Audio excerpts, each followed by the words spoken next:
If I had a crystal ball, I'd be just on the beach and not still working, obviously. But I enjoy what I do, but I'm honest with people. And I want to make sure that what they've decided, it fits them. And we had to take some B&Bs off the market and go with long-term rentals. We also had to take some off and they said, let's just go ahead and sell. So that philosophy is it's long-term. It's not a quick thing. You're going to do this like the stock market or anything like that.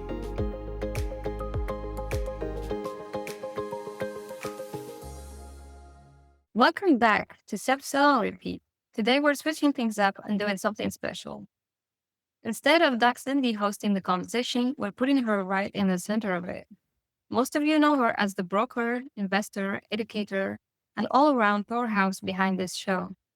She's built multiple brands, she's coached people into generational wealth, and she's helped shape the way so many buyers and investors see the Gulf Coast. And if you've been anywhere near Pensacola real estate, you already know she's basically the blueprint. With everything happening right now in Pensacola, this felt like the perfect moment to turn the spotlight on her and let her tell a story from her seat. So, Doc Cindy, how's it feel being on the hot seat today? Oh, I'm ready for the hot seat, but you can look behind me, my little picture. I just went down to the beach, Pensacola Beach yesterday, and I got a real nice shot here. So it is, I'm going to date what date we are. It's the day after Thanksgiving of 2025, and it's beautiful out there at the beach. So a little bit chilly for us, but it's a beautiful beach. That sounds awesome. So, you've got the front row view of what's happening in Pensacola's market. So I want to start with what everyone is seeing right now, right? Pensacola is buzzing. People are flocking in from everywhere. Businesses, families, even remote workers. It feels like the whole country decided they wanted a piece of the Gulf Coast. So you've been in this market long enough to recognize when there is a real shift. What do you think started this week? First, let me tell you a little bit about we get posted on a lot of articles. And so just within the past month, Pensacola was named number 8 of the best places to live in Florida by US News and World Report. So we get a lot of publicity. Also, US News ranked Pensacola as the 17th best place to live in Florida cities.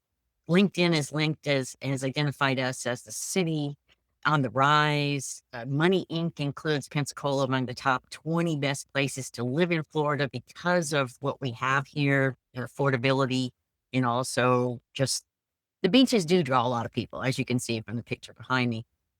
Southern living, we have a lot of media marketing that has been put out through Pensacola or is received from other publications and markets about Pensacola. So our little sleepy town, I've been here 30 plus years, and our little sleepy town is getting recognized by more people around the country versus just the area I like to call the Southeastern Conference, which is all the southern states down here, including Texas, all the way over to North Carolina, South Carolina, Kentucky. So if you are within an 8-hour drive from our area, most people come towards Pensacola predominantly during the summer times for the beaches. And so tourism has always driven our markets here. But the other thing is our quality of life and more laid back lifestyle, outdoor living. We've a historic downtown. We are America's first settlement. So we kind of beat St. Augustine on that as a contiguous settlement. So that is another claim to fame for Pensacola.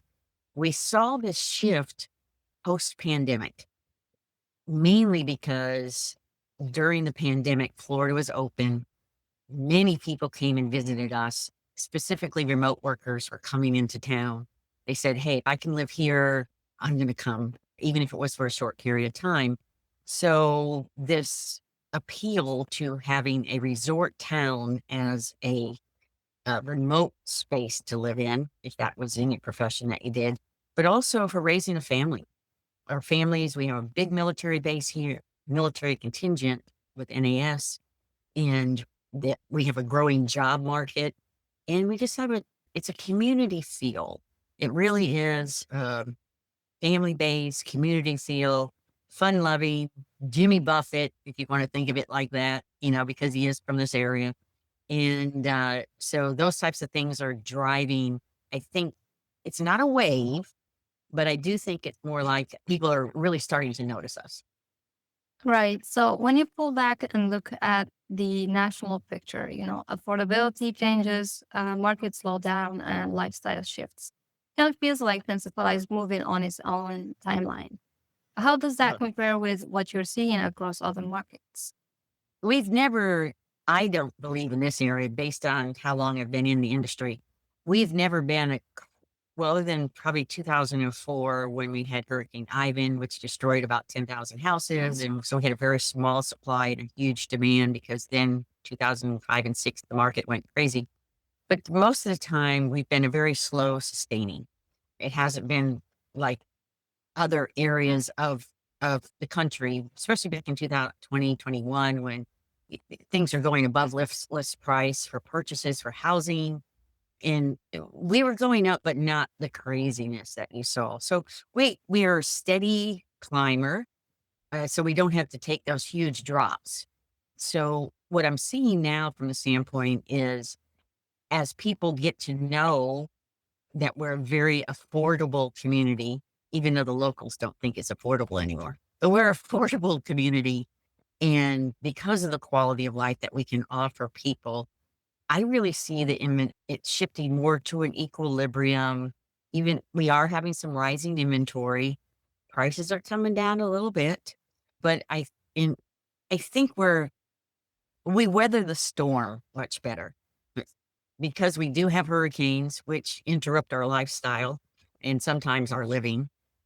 But our biggest thing right now from either the person who's looking to move to Pensacola for a retirement, for maybe a second home, vacation home, our insurance prices, because of our hurricane situation. So that's always a big impact. But as far as talking to other people across the country, especially in the California area, and I say you can get a vacation home on Pensacola Beach that sleeps 16 for 1.2 million. They go, "What? That's not possible in California." But here it is. So I think it's more of a stable kind of market, smooth. It's more like the tortoise and the hare. We're the tortoise, and that's our lifestyle too. We're not the busy craziness here, running around going nuts. But that's how I see our market too. So you don't think this momentum still has room to grow? Oh, it's got room to grow. I do. I think it's got the room to grow. We have different niches here. The vacation rental market on the beach is very different than our military community, which we know is coming in and out every 3 to 5 years. Well, now it's 2 to 4 years, moving in and out. Our historic downtown housing, and we really are rebuilding downtown, or tearing down the older homes and really making a new landscape of our downtown area. Exactly. So you've been working with all these buyers coming into the area. When you talk to them, what do they say? Like, what are they chasing? What's pulling people here besides the pretty beaches and the cheaper prices? Again, it goes back to affordability and actually return on investment. I do work with a number of investors, and because I also have a property management real estate company for long-term management for your typical 7 months to a year at a time. And I also have a B&B management company. So I'm addressing the vacation rentals, but also off season. Our big season is during the summer, but during off season, we have so many festivals here that people are coming and going every weekend, and they want to be in the downtown market.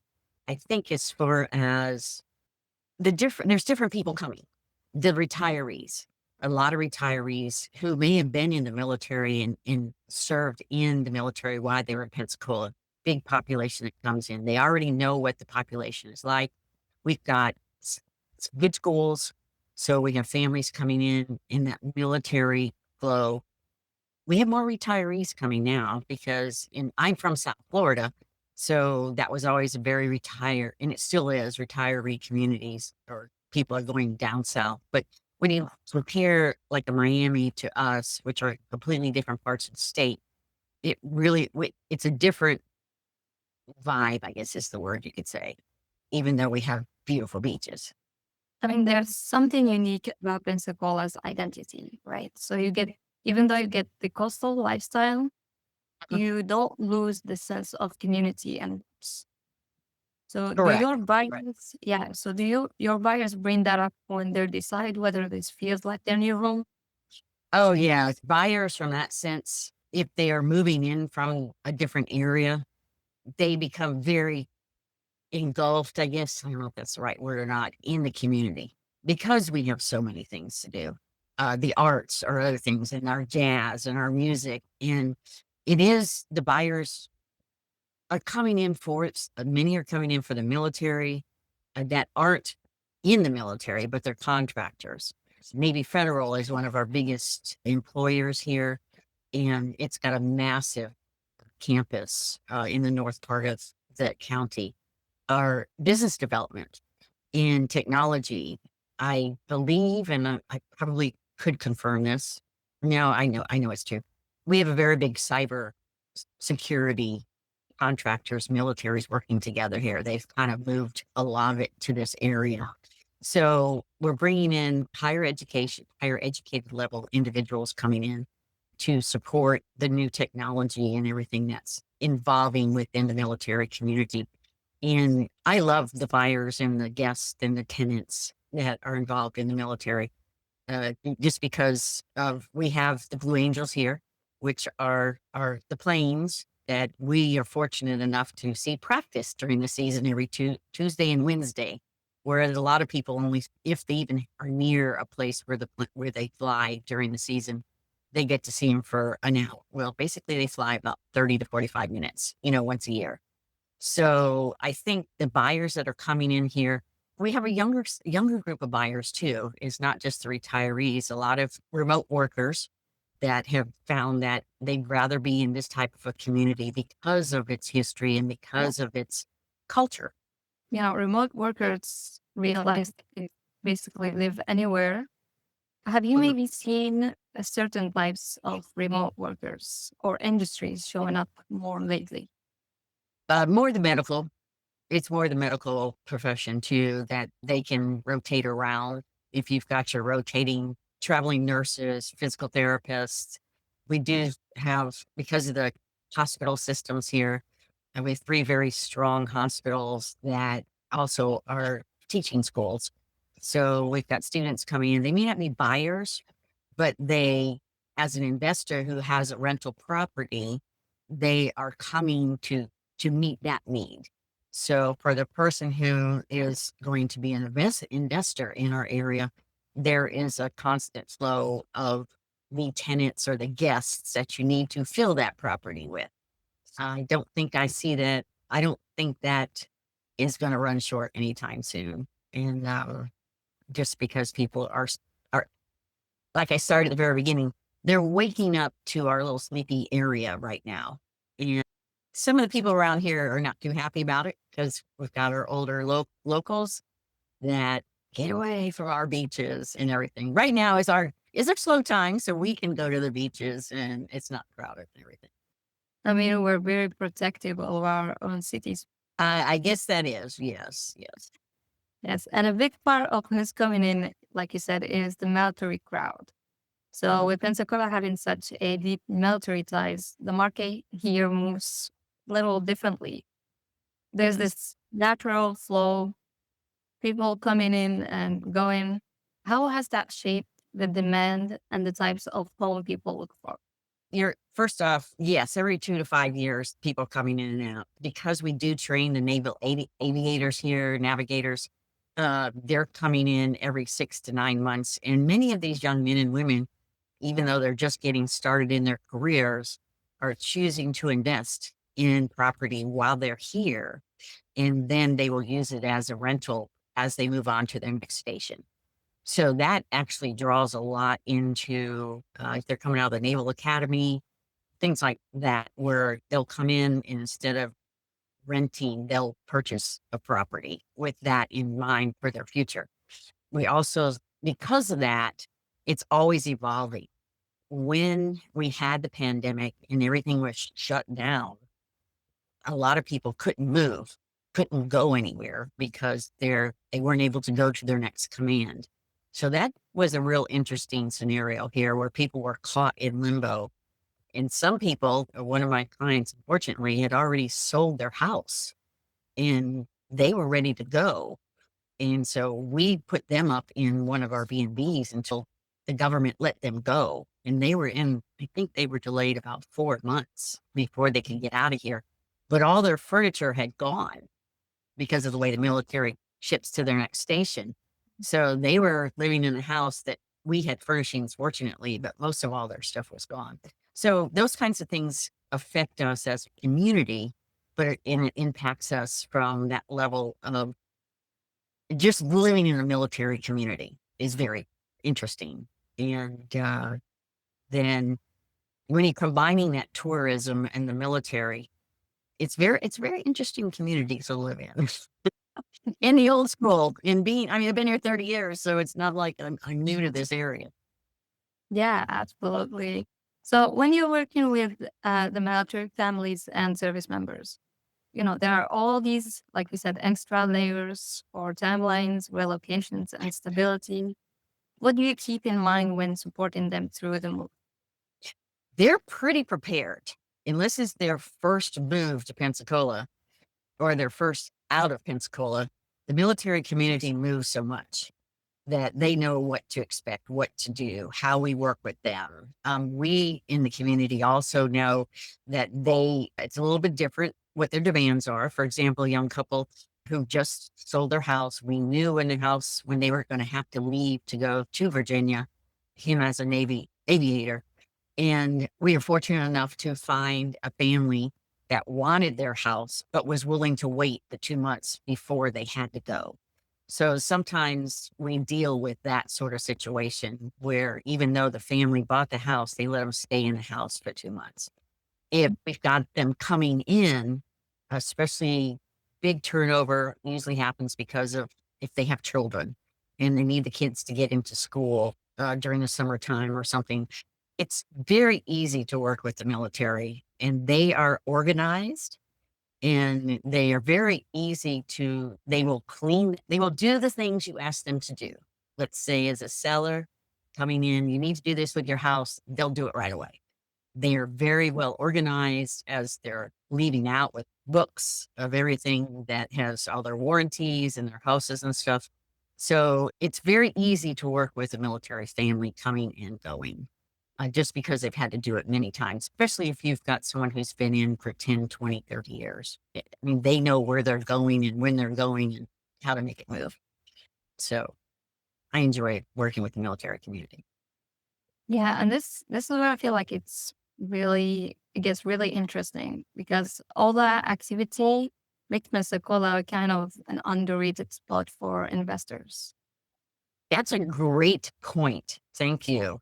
Yeah, it's a rare market from the investment side because we have this lifestyle here and we can show if you've been coming to Pensacola with your family and staying on the beach for the past 5 years and you're able to buy that investment and then it will repay itself over the next 5 years of just your visits alone or because of a military move or something like that.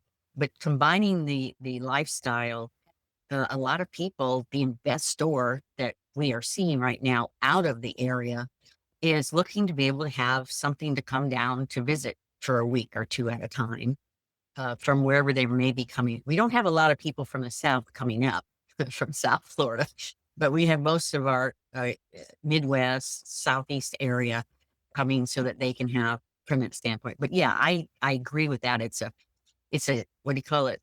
Gem that it's getting to be noticed. Let's just say that. Yes, and honestly, people come visit once and get hooked. So They yeah, the they do. lifestyle, yeah, the lifestyle piece plays such a huge role in the decisions people make here. So when you're talking with buyers and investors, what parts of that lifestyle really stands out to them? It differs if the families are coming into town. Mhm. based on where they may want to live in Pensacola. Schools are a big thing. And, every city has, and we're a smaller city, obviously, every city has their issues. Not all is fine and dandy, but in overall, the climate, the homes here also, we have brand new, a lot of new building going up of the old style homes, but now they're brand new. But we also have huge historical homes in the community that have been here for 200 years. I'm living in one, in one right now. You can't see it because of the fake beach in the background, but historical homes in our community that are older, that are renovated, but they've been standing for 200 years. The churches and things like that. So the buyer themselves or the investor, I think, not only are they buying that lifestyle and that family coming in, and my friends that are here who have children that, they've been here, their parents have been here. There's a lot of people that this is where they always wanna live. The kids leave, but they come back. It's a great place to raise a family, and so that's where a lot of people want to keep their roots, where they have been for their whole lives and their parents and their grandparents for generations. So you'll find family names in this town that have been around for a long, long time and they just keep it going. But for other buyers and investors coming from the outside looking in, we're very accepting communities, very friendly. It's still Miss Cindy, yes, ma'am, no, ma'am. The Southern drawl, the Southern talk, and the Southern manners. People still open Mhm. doors for you, and which is like, it's always, and everybody is, on the most part, very polite, so it's always nice to see those things, especially little kids. They wanna run to open the door for you or something like that. That's what their parents are teaching them, and that's a good thing. So, I love that. As, an outsider, quote unquote, let's say I mhm. come to you unsure if I should buy a home or buy an investment or maybe try a rental strategy. How would you help me figure out what actually aligns with my long term goals? I first ask a lot of questions as to what you want, not what I wanna sell you, okay? Because I know you're not gonna be happy with me if you get a property that can't do what we have discussed together what it could do. I'm very honest with people, and I have told people, "No, this is not a good investment." Or people have come to me after they purchased it and asked me to be their property manager, whether it's B&B or a long-term rental. I said, "I can't get those numbers for you." I hate it when people come after they've made a purchase, that they didn't do their research up front, or maybe they didn't have a realtor. Big thing, if you want to buy investment property, go and find a realtor who actually is a real estate investor, because they're gonna know what the market's like, they're gonna have the experience, they're gonna know the ups and downs, and I'm one of those people in town that has gone through a lot of real estate swings and have been investing in, that's which led to my podcast, which we'll talk about a little bit later, but it led to investing after I already had a career. I didn't start young. I was a professor at the university here. I was in my 30s when I finally started investing. So one of the things that, if coming in as a buyer or an investor and you say we're looking at an investment market, I will ask you a lot of questions. What are your goals? I will also know what type of financing you have. Do you have cash or do we have to go out and get a loan for it? If you want to be able to come and stay as a vacation rental, well, we're going to have to do short term rentals unless you want to do a 7-month lease and then just rent it during the high season for the 4 or 5 months that it would be for the high season. If you're saying, hey, it's just going to be an investment, let's just go short term rentals. I'm going to ask you what's your return on investment, what you think you may want. If you come up with some outrageous number, I'm going, I can't help you. I'm working with a person right now who basically I've given them everything that they've asked me for a short-term rental. There's a house, perfect. They live out of town, everything. And then their vote was, well, we thought it would produce more money. And I said, no, it's not going to. And we've been looking for houses now for 5 or 6 months. And this is the one actually that fits everything because they want to be able to retire here. And so that's why they're buying it now so that 3, maybe 5 years from now, they can come and retire. And so I'm at this point with them to saying, what else can I do for you? Because when we first talked, they gave me one place to be, and now they changed the goalposts, if you wanna think of it that way. Okay, so this whole list was I found it, now it's like, "Oh, we're gonna move the goalposts. I can't do this for you." I will tell people that. I've had people use other people and say, "Well, we're gonna go." That's fine. You would be very mad at me if I said, "This is gonna do this," and then all of a sudden it didn't do. Now the market's changed. I don't have a crystal ball.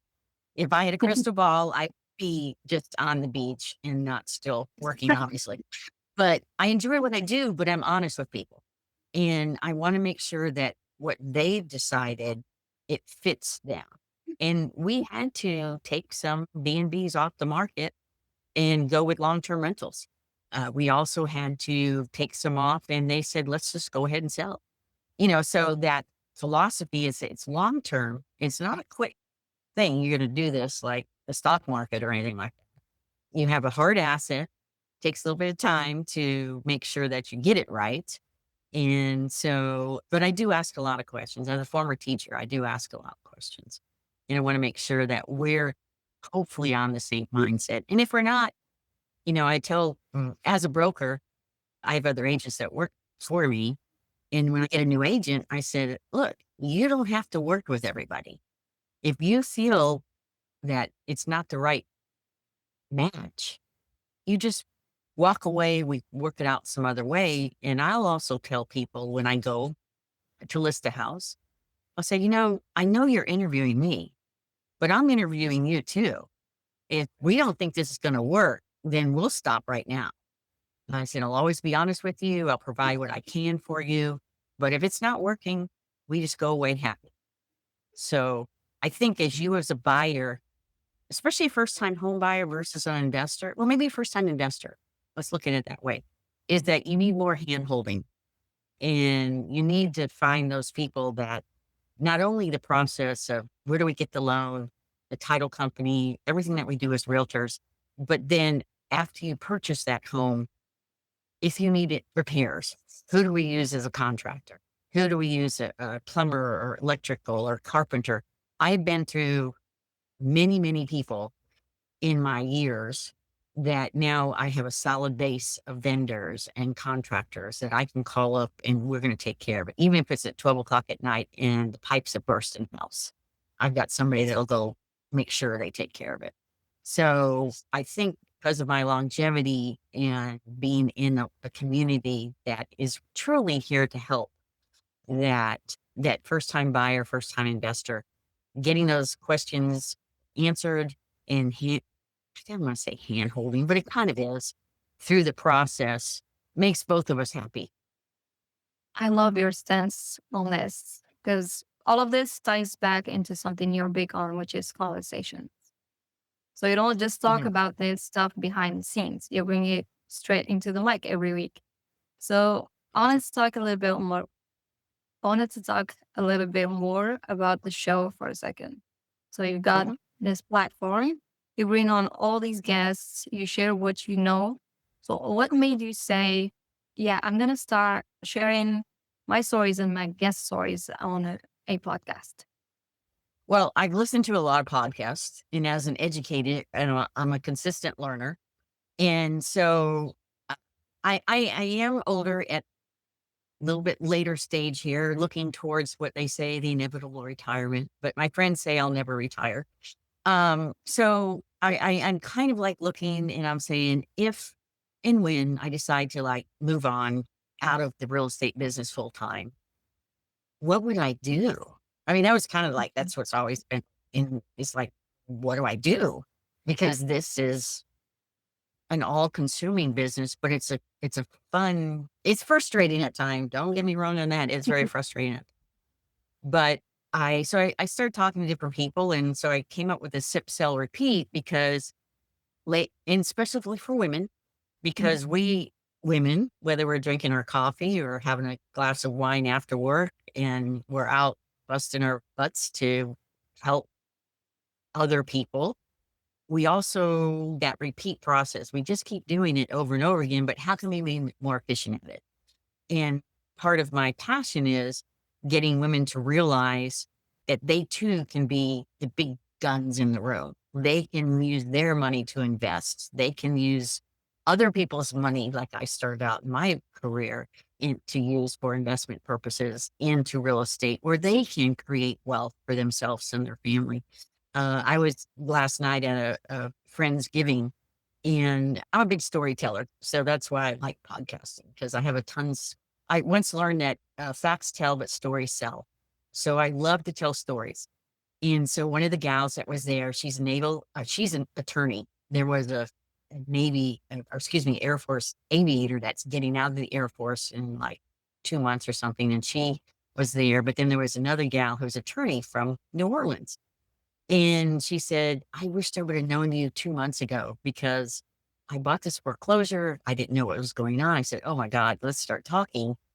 And she went now, it's a good thing she was an attorney because she Mhm. did stop some things that maybe could have because of just reading contracts, of reading the paperwork, especially from a bank, a foreclosure.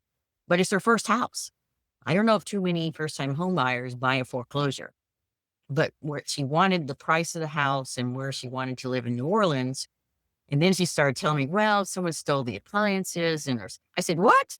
And so then I said, "And you got a loan from a bank to buy this?" "Well, I bought it from the bank because they assumed the loan." I said, "Okay, so we're gonna be getting together to talk more through it because now she wants to know the other end of it. What do I do now?" So, it was a great meeting, a great, first time meeting. But so I started the podcast because of that. And the ladies that have already been on my podcast at Sip, Sell, Repeat are just a wealth of knowledge, and it's so fun. It's so interesting to find what they're doing and how they got into the profession. And not just realtors, but business owners and women who have large Facebook groups that are out doing tremendous workshops and marketing and just having the energy of different parts of the country, Mhm. what's happening all over the place, and using it also as a referral system. As other realtors, as I'm explaining what's going on here in Pensacola, they're going, "Oh, okay. I can't get that in California. Send me everything you got. Let's do some business," kind of thing. So it's been it's been fun. It fun but educating, and also Mhm. a passion kind of thing to do something that I really love doing and don't have to be doing the daily grind, I guess. So 2025 was just to get up and going, see how people were responding, getting the speakers. 2026, we're going to build it into more of a community so that we can Mhm. share more and get more women involved as investors. Because again, going back to last night, the host of the Friendsgiving, she's she got she told us a story. We were playing a game. I didn't know the story. She told us a story that when a big project called Aragon was an investment property, and she's an architecture, architect, yes, architect. And she wanted to put a team together and to submit to get this big development that was happening. It's probably been 20 years ago, at least 20 years ago. She was the only woman that was doing it. All the teams were men. She couldn't find other women because they needed about $4 million to get this project approved for the city. And she was basically turned down because the good old boys thought they had it all taken care of.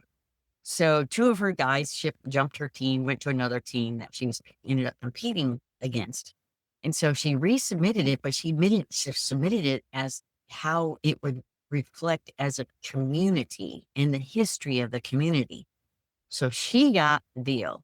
And it's a beautiful community here called Aragon has been established. But then they didn't even want to pay her. It's like, what? I put all this together. And then so she finally there was 4 people in her group that said 2 and the 4 men and her, and 2 of the men said, "No, I'm not gonna pay." 2 in 8 hours it took them, and one of the men was her father that didn't wanna pay her Wow. for doing this work.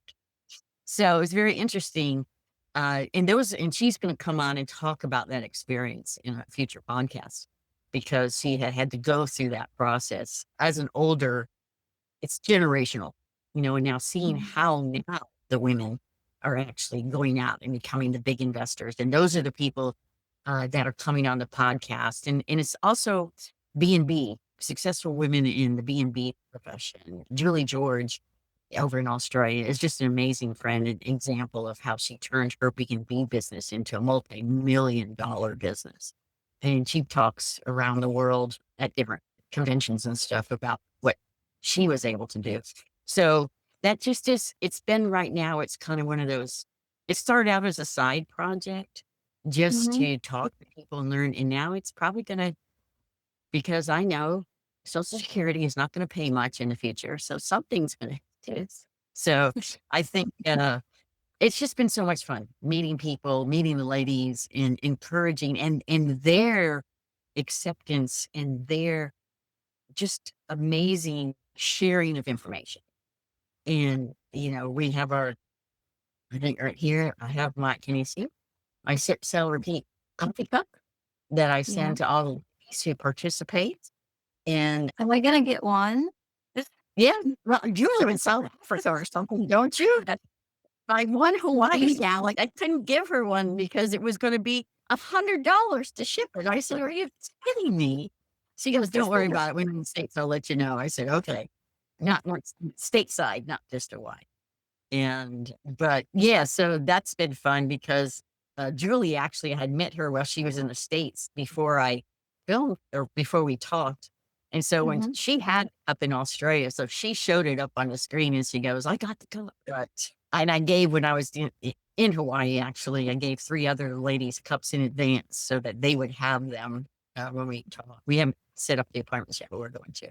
But yeah, it's kind of a passion. It's been a lot of fun meeting everybody too and finding out how people are doing it all around the world, basically, and Yes. making real estate a focus and wealth for women. And that's been my primary focus because I just don't think a lot of women aren't comfortable enough in their own belief that they can do it. And that was one of the things with Michelle, with the architect. And so that's why she's going to come on and talk about it. Oh, she had to fight the good old boys, and she's been fighting the good old boys. It's a Southern thing, but Okay, so one thing you really exert is your intentional, being intentional about helping women build wealth. So you're very passionate about it, which I love. So when someone finishes watching an episode, what is the core message you want them to walk away with from your show? there would be several in a sense of who I'm talking with at the time. The realtors that are involved are assisting and helping to understand the process of buying a home, which maybe some of the realtors that I've spoken with may not have the big investment background as others, but then they're really strong performers in helping people buy and sell their homes. So at that standpoint, I would hope that the gal that the lady that's listening would understand that real estate's a tough business, and so how we manage our way through that business to make sure that you, the consumer, gets that perfect home. If we're talking investments, it's more like that don't give up. If you want to go after something, like in Michelle's example, just keep going after it and surround yourself with people that will help you do that. Team is much better than one person trying to do all this and find those people that realtor who is an investor, if the bank you may be working with, or maybe you yourself have the financing or the cash that you can make happen. I've put people together in deals. in a sense that instead of and it was 3 other guys, believe it or not, but I put it all together and we flipped 4 houses in a year. But one, they each had their specific jobs and things that we had to do and would have kept going, except one of the guy's wife wanted a divorce and wanted to take all the money. Oh my God, it was just a nightmare. So we had to disband the company. We had to sell everything, disband the company so that we wouldn't get wiped out from a divorce situation, from a financial situation. Or the person who already comes in and maybe has some substantial wealth, but it may be in something else. It may be in the stock market and they want to look at real estate. So that whoever I'm talking to, which again, I've got a couple of financiers, women I'm trying to get onto the show to explain and to share with those steps and those things I'm going through. But first of it, if they just get one little gem that they can take away from us speaking with each other and understanding that we're here to help. Whoever's on these podcasts, every single one of the ladies I've interviewed, they have access to their information too that they can contact and that we can put each other together. Referrals are the best in this business. Have confidence with who we're sending to you or who we're sending you to, and just being able to, at the end of each podcast, communicate with us. If there's anything, and I've had a couple people reach back with me. Again, we're just getting started, so it's not this massive thing. But just one person, if they get in touch with me and call me and say, let me talk to you about this. How can I do this? I'm okay with onesies and twosies. I don't need 20 and 30,000 people. I would love to see a few people make a dream come true for themselves based on their real estate investment. And so that's what I would hope that they would get from the podcast as they are listening to our past and our future podcasts. I love that. That's a beautiful goal for your podcast. So Mhm. before I let you go, I gotta ask you about what's coming up next.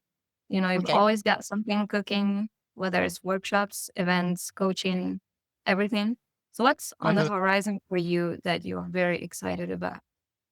Well, right now we're doing our first East Pensacola Heights community Christmas lights contest. So we're going to the houses. We've got the houses that are signing up. And then on December 10th, voting starts from the 10th to the 27th. And it's digital. Plus, we've got signs that are going up in the people's yards. And so we've started a Facebook group for the East Pensacola Heights community. And this is our first event. And so it's going to be pretty bigger than I expected it to be, which is a good thing. But that's showing I live in that community. So it's showcasing that community as a quaint community in our area. And then each month, we've got lined up types of activities and marketing activities to just highlight different areas of the Pensacola area. Got more digital, more things like, again, here I thought I was going to be retiring, and here I am doing TikToks and things like that that are coming from the podcast and doing more from a real estate perspective than I ever thought. And so I just want everybody else to make the money and I can just sit back and direct, be the broker. And, but I'm having a ball. I guess sort of I can. I know it's a tough profession. I was just saying, another thing I haven't spoken much about, but with the podcast, I do Mhm. travel a lot. And so when I'm traveling, I'm doing podcasts when I'm on a cruise or when I'm at a resort or something like that. Um, I just think in the future, there's so much more opportunity out in the world today of how to get your message across in what you're Mhm. doing. And so my message is I am a local person. I know the market. I know specific neighborhoods if you're interested. And if you're also looking at whether you're a first time home buyer, whether you're a military buyer, whether you're an investor, we're going to be putting together fun things to do in the community to get everybody involved. So we'll see how Christmas goes, but it's it's going to come pretty fast. That's what I know. I got my house directed to Besh. I have my personal house, which is also a B and B. And I only have my house myself during December because it rents out the rest of the time of the year. And I do have other house, but my personal house. Anyways, it's called the Flamingo Pad. So as you can tell, I like flamingos and stuff like that. So we decorated the whole outside of the house with Santa Claus on a flamingo drinking a beer, and red and white, pink lights everywhere, and flamingos everywhere. And so people, when they drive through the neighborhood to vote on digital, they don't drive through the neighborhood; it's all digital, so they can pull it up online, and they'll see my pink flamingo pad. So from a marketing standpoint, the flamingo pad B&B, and then vote for me kind of thing. So it'll be interesting to see how many people vote. I love that. Is anybody can vote or is it just a local thing? Yeah, no, everybody can vote. Yeah, so that's the good part of it. So as soon as we get all the houses up, they should be up by December. Well, they will be. They have to be up by December 10th. We'll be sending out a whole another link that anybody can vote. So you can go through, we're hoping for a dozen, maybe 15 houses, but you can go through and just digitally see all the pictures and vote.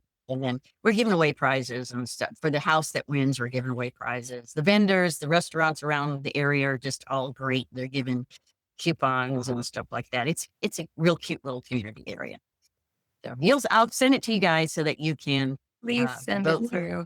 Yes, we will. This was such a good conversation, Black Cindy. Thank you for letting listeners get a closer look at your experience and the purpose behind everything you do. For everyone listening, thank you for joining us. There's a lot more coming on Sip Sell Repeat. More stories, more strategy, and plenty more real estate conversations. If you're inspired by these powerful women in real estate, you'll want to catch the next conversation. Click the video on screen to keep sipping, selling, and leveling up your game.